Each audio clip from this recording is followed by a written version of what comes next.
let's talk about my next summer reads. Welcome back, my gorgeous viewers and readers. I hope you had a great weekend, actually, the last weekend of spring, and I hope you guys are as excited as I am for this summer. And today, I want to bring you guys my TBR list for this summer. And yeah, there are a lot of books over here. I just hope that I can finish them and I can review them for you guys. So let's start.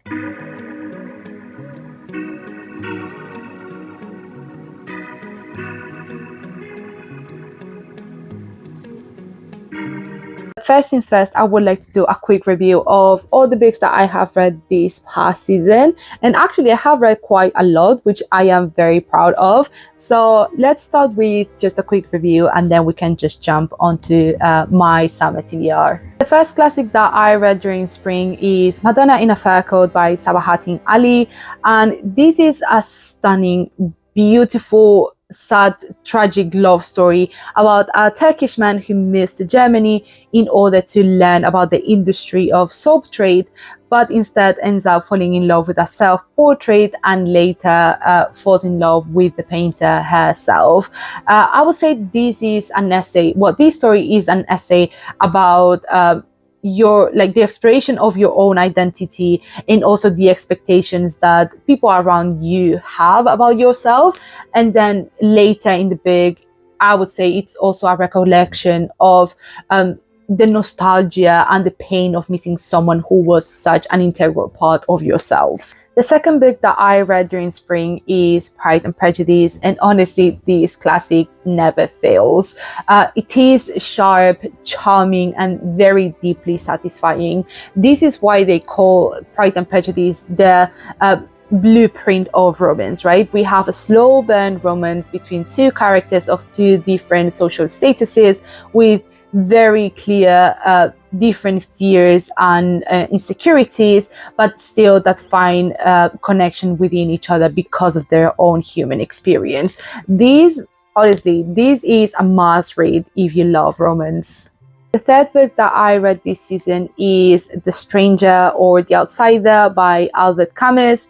And as I mentioned in my review, I was very deeply underwhelmed by this book. And I actually received a lot of hate for saying that on TikTok. I was flamed. I was fighting for my life in the comments. And I still have to double down. I have to say that this book is not worth it. But I have been given a lot of recommendations from Camus himself, with other books that he has read, which I have definitely put in my TBR and I will definitely read. But yeah, still, this book was very underwhelming, and you can find the reason why in my review. The fourth book that I have read during spring is The Seven Husbands of Evelyn Hugo, which follows the story of Evelyn Hugo, who is a permanent A-list celebrity from old Hollywood, who finds herself telling her story from when she was born as a star to why did she marry 7 times during her lifetime. And this book is an amazing and beautiful exploration of queer love, of fighting for your own identity, and also fighting against the odds in a very patriarchal, racist, and homophobic industry, which is the film industry, even nowadays. More specifically as well, I would say the main point of the story is the study of the sacrifices that people do in order to survive, but in order as well to get what they have always desired to have.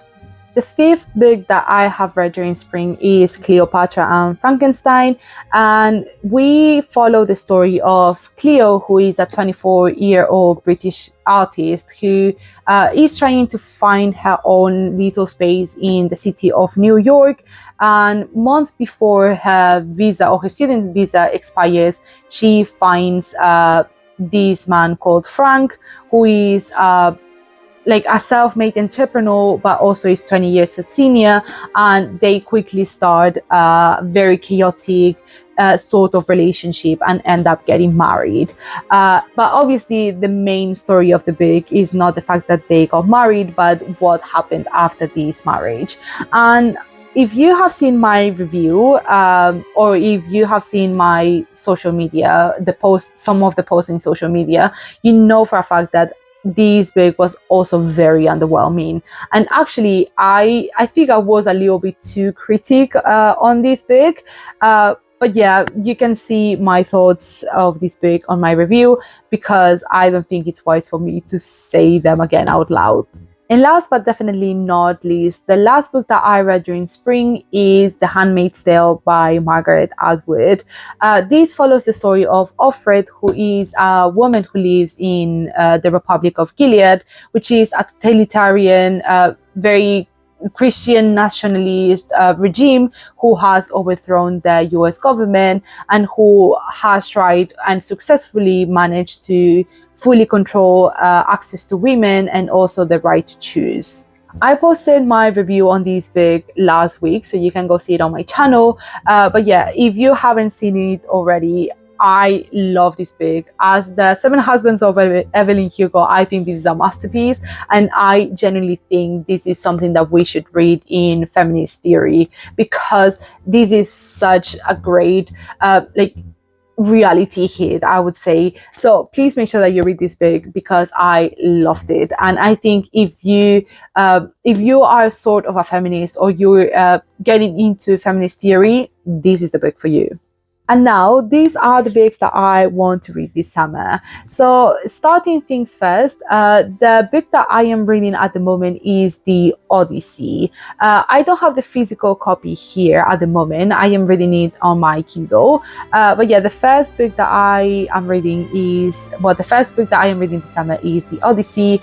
And then I want to read the Iliad. But depending on how intense The Odyssey gets, I might read something in the middle and then just go into the Iliad, or I might just straight up go into the Iliad, depending on how the Odyssey finishes. Then the next book that I want to read is East of Eden. I was recommended this book by one of my coworkers, and honestly, I kind of trust her taste. Yeah, I think this was a great addition to my library, but to my bookshelf. So I really want to read it. I also want to read I, Robot. For those who don't know, I work in the tech industry, more specifically AI. So I know what people feel and think about AI. And I think the best option for me is to read I, Robert, and then just give a review on my thoughts in AI, with some coming from someone that actually has experience in working with AI. And also going into science fiction as well, I want to read Mikey 7. So I think there's a series, or there's a film called Mikey 17 or Mickey 17, something like that, with Robert Pattinson. I think it's the same story. So obviously, I love Robert Pattinson. I am obsessed with him. But I am a firm believer that you have to first read the book and then watch the story. So before creaming over Robert Pattinson in Mikey 17, I think it's best for me to read the book first. And then lastly, and I think this book is not related to any of the books whatsoever, but I was also recommended to read The Master and Margarita by one of our followers, actually. So I thought I would give it a chance. I thought the cover looked amazing, and also I saw the Leo synopsis over here, and I was immediately hooked. So I knew for a fact that I wanted to read The Master and Margarita. After giving a chance to Dostoevsky and Tolstoy, I know for a fact that I had to include Bulgakov as a Russian artist and writer. So I know for a fact that I'm gonna love this book. So these are all the books that I want to read this summer, and honestly, I'm a little bit concerned because I don't really think I got time. But yeah, last season I thought I didn't have the time either, and I read like 6 books. So I am very excited for all these books and all these opportunities to learn more about classics, for example, and to read different things that people have recommended me. So yeah, I will be reviewing these books very soon, hopefully.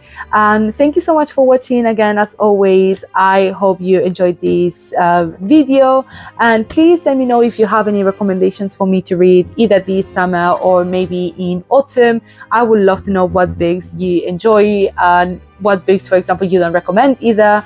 And yeah, make sure that you subscribe and that you like this video, or you can follow me on my social media as well for more content about books. And yeah, again, thank you so much for watching, and I hope you have a great rest of your day. Bye.